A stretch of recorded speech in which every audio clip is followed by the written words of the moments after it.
to the employees at the police department. The reason that I'm leaving Amarillo has nothing to do with Amarillo at all. I love my job at the Amarillo Police Department.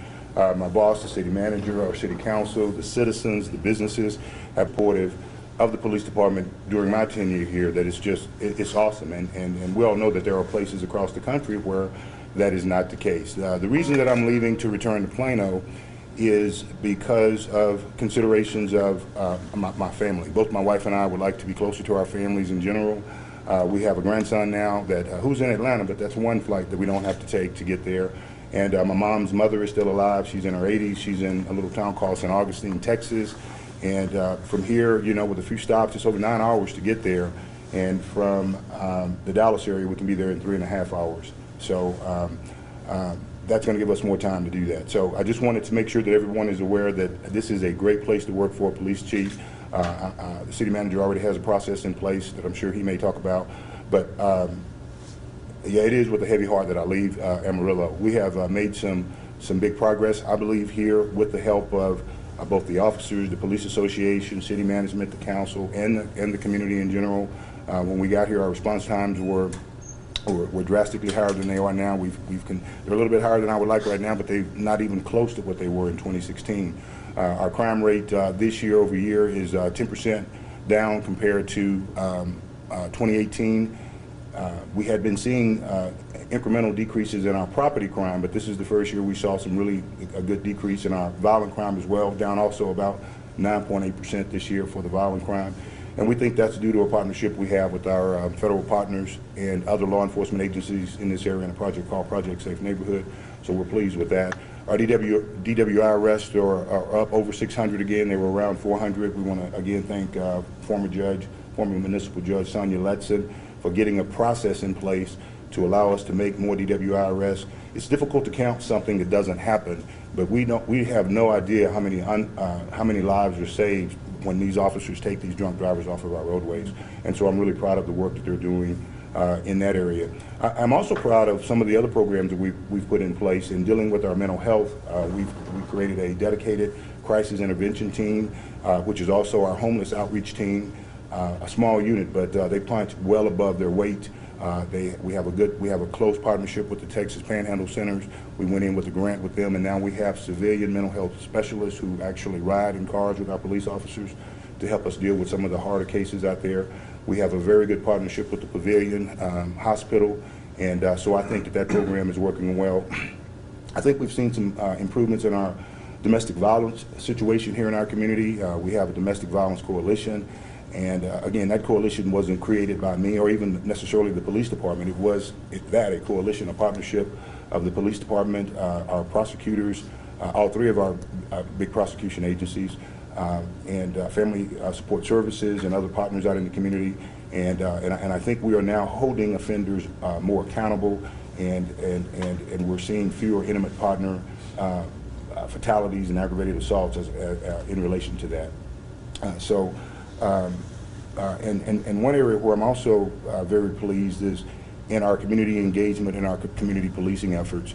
Again, I want to thank our city leadership and our council because, again, we couldn't do these things without support. So it's just not Chief Drain or even the PD doing that, but we've been able to not only just establish that program, but expand it. We've got officers currently right now in 5 neighborhoods and in downtown.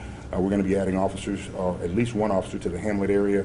And in April, we've already got a partnership with the church in that community to do that. And just anecdotally from the people I talked to, in particular the minority community, when I got here, there was a trust issue that was going on with our African American community because of an incident that had happened in September of 2015. And there was a lot of confusion.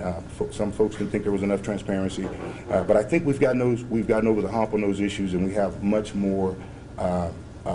The perception of the police in all segments of our community, I think, have been improved because of programs like our community policing program and our CIT program and others.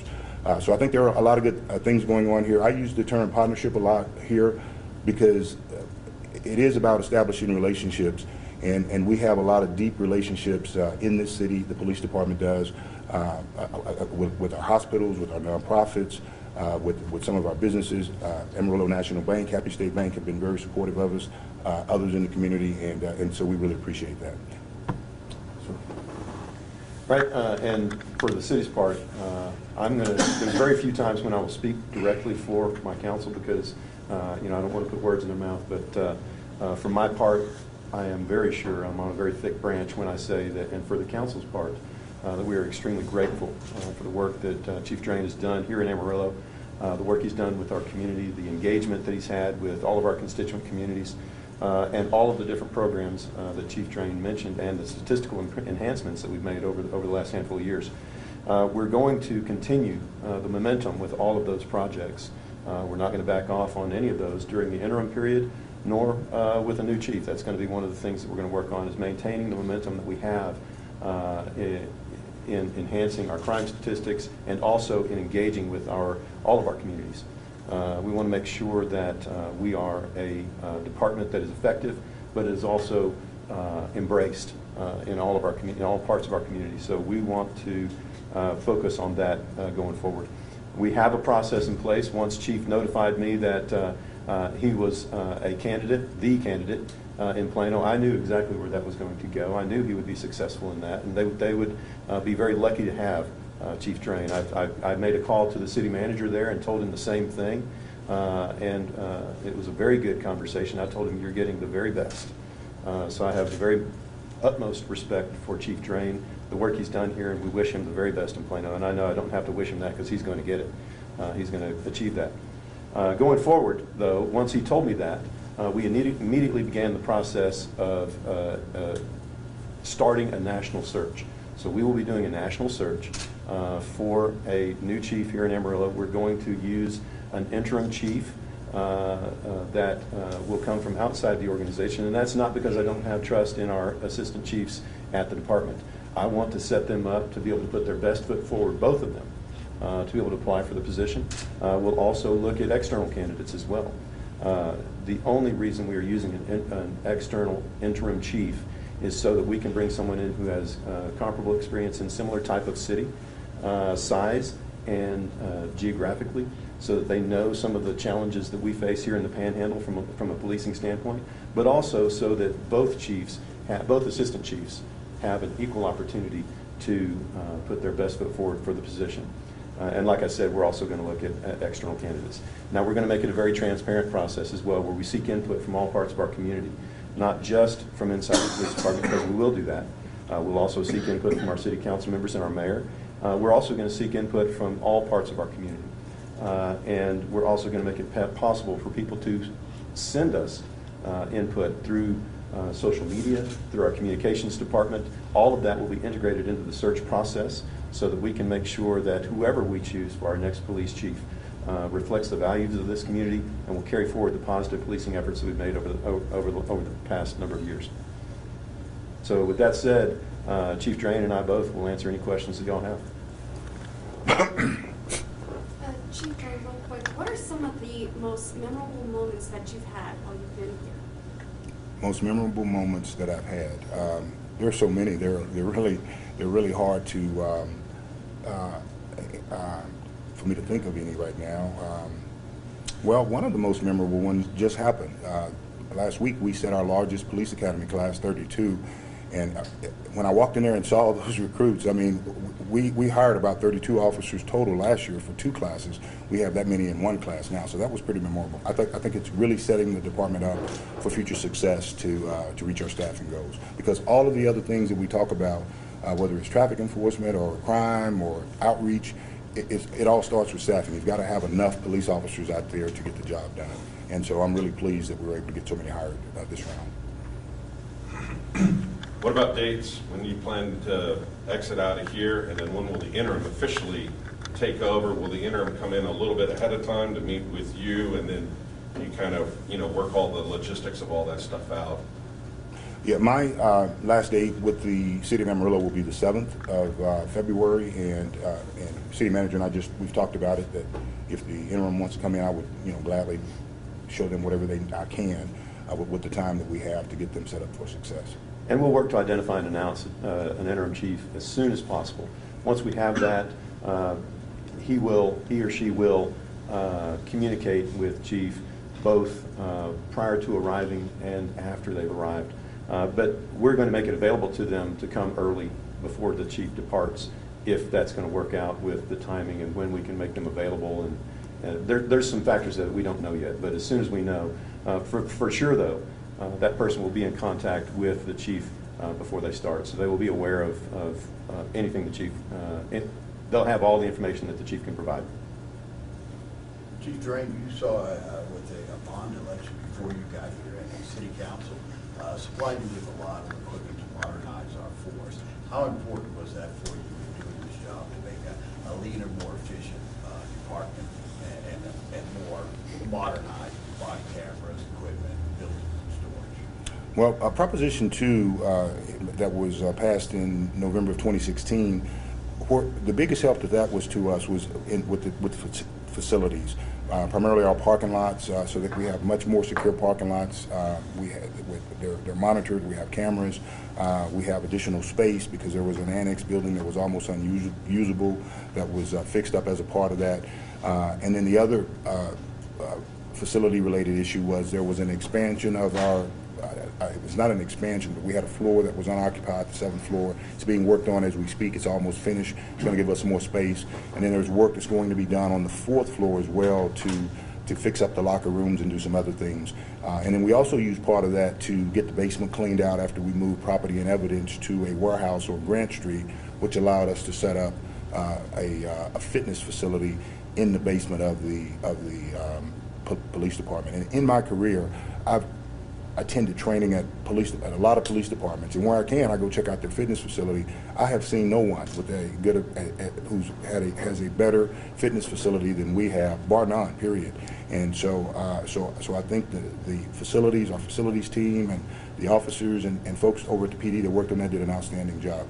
Now, you brought up some questions about equipment, and those things have been funded. We have received a lot of funding for that. Not necessarily through the bond, though, just through the regular budget process we've been given. And so we have been able to upgrade the mobile cameras in the patrol cars. Officers now do have body cameras now. We have cameras in our interview rooms. We have new computers in the squad cars.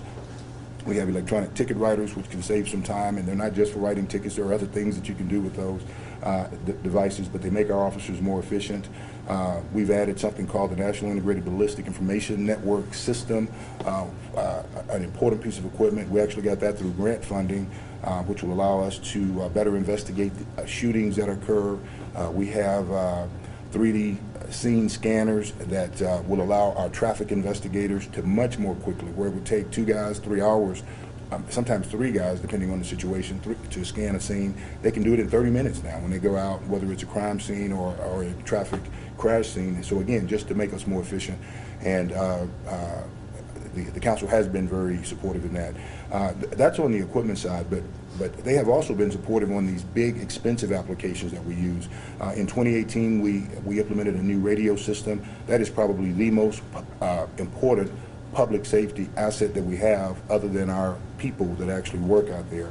And then the second most important piece is our computer-aided dispatch system, which we're going to get a new system. We're going to go live on a new system in August, so that's already been funded. And then for the police department, the most important system internally is our records management system, and officers are getting, and civilian employees are getting trained up on that as we speak, and we're going to go live next month with that system. So that's a system that every full-time employee in the police department has to be able to use.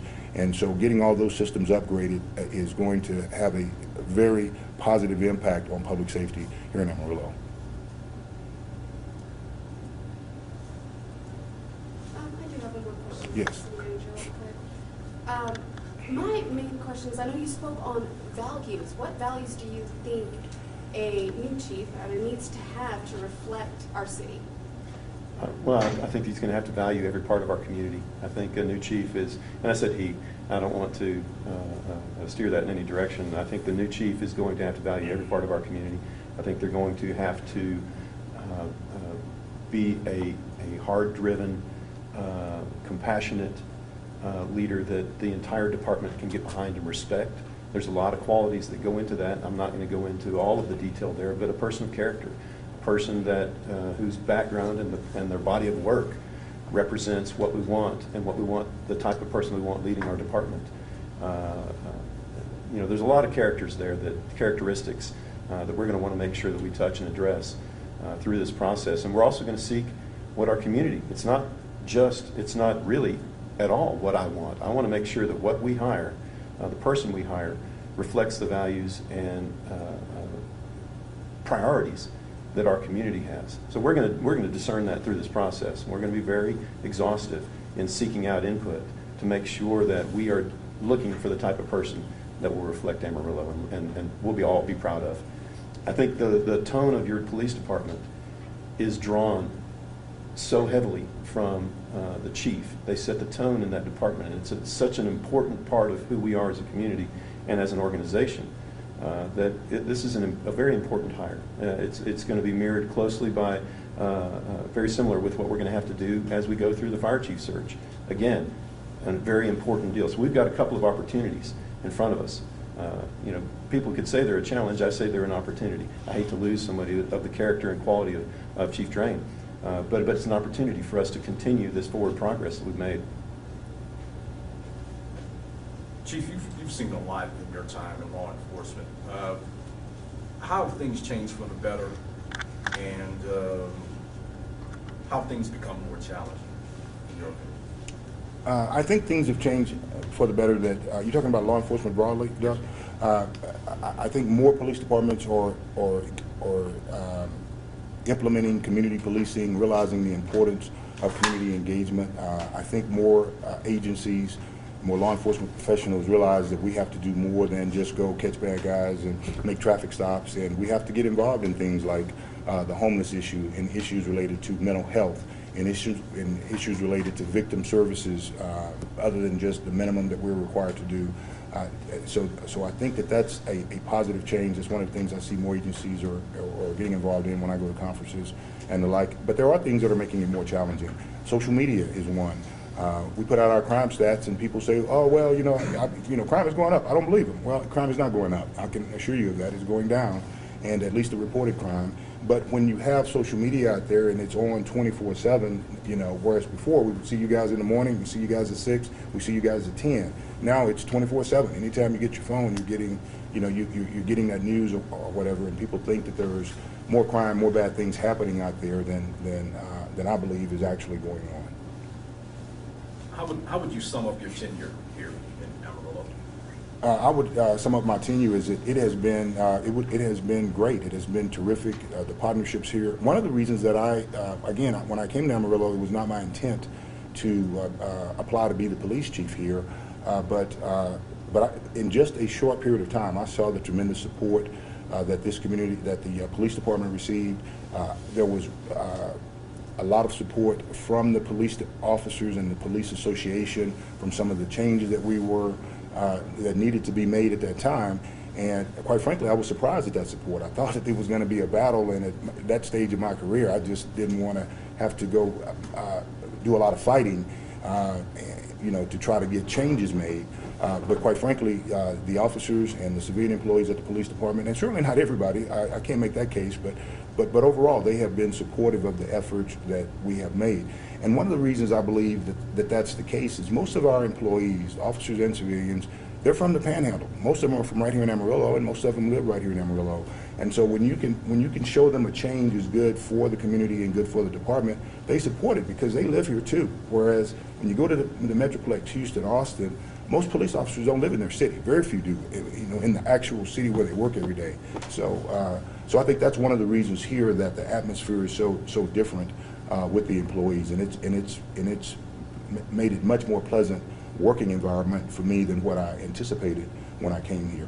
And also the fact that so many of our officers grew up right here in the Panhandle in Amarillo, and they live here now.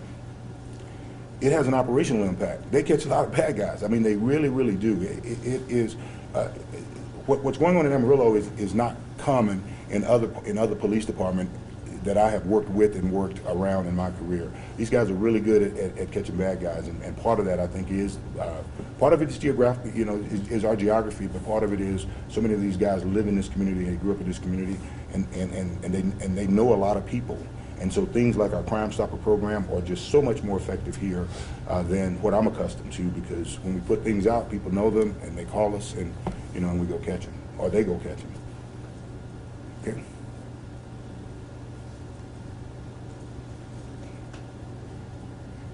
All right, thank you all very much. Appreciate you coming out, and we'll definitely keep you informed as we go through the process and after we have a more formal process in place to begin the national search.